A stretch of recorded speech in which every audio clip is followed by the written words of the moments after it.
Hello friend, મારું નામ જયમીના ગોહિલ છે અને અમે તાલુકો વાઘોડિયા અને ગામ કોટંબીમાં આવેલા છે મંગીબેનના ખેતરમાં. અને આ છે યુરિયા, ડીએપી અને ગેન્યુઅલ યુઝ કરેલું ખેતર છે અને બાજુમાં છે એ ખાલી યુરિયા અને ડીએપી વાળું ખેતર છે.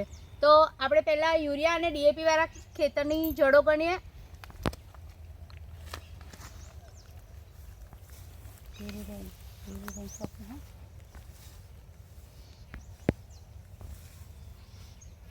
એક, બે, ત્રણ, ચાર, પાંચ, છ, સાત, આઠ, 9, 10, 11, 12, 13, 14, 15, 16 ને 17. હવે જેમાં યુરિયા, ડીએપી અને ગેન્યુઅલ નાખેલી છે એની જડો ગણીએ. પડું ના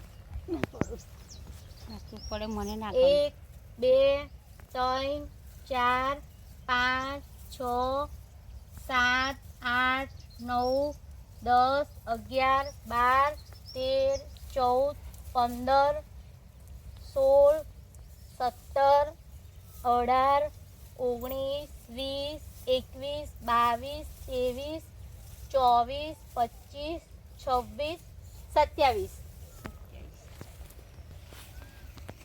અને હજી એનો ગ્રોથ ચાલુ જ છે.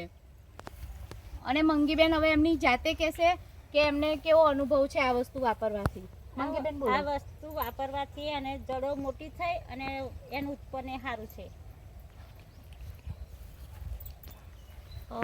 મંગીબેનનું કહેવું છે કે આ વાપરવાથી એમની જડો અને ગ્રોથ સારું છે. તો હું બધા મંગીબેન, તમે બીજા પણ ખેડૂતોને કહી શકો કે આ વસ્તુ વાપરી શકાય. વાપરાય એવું કહી શકું ને. Wish you well.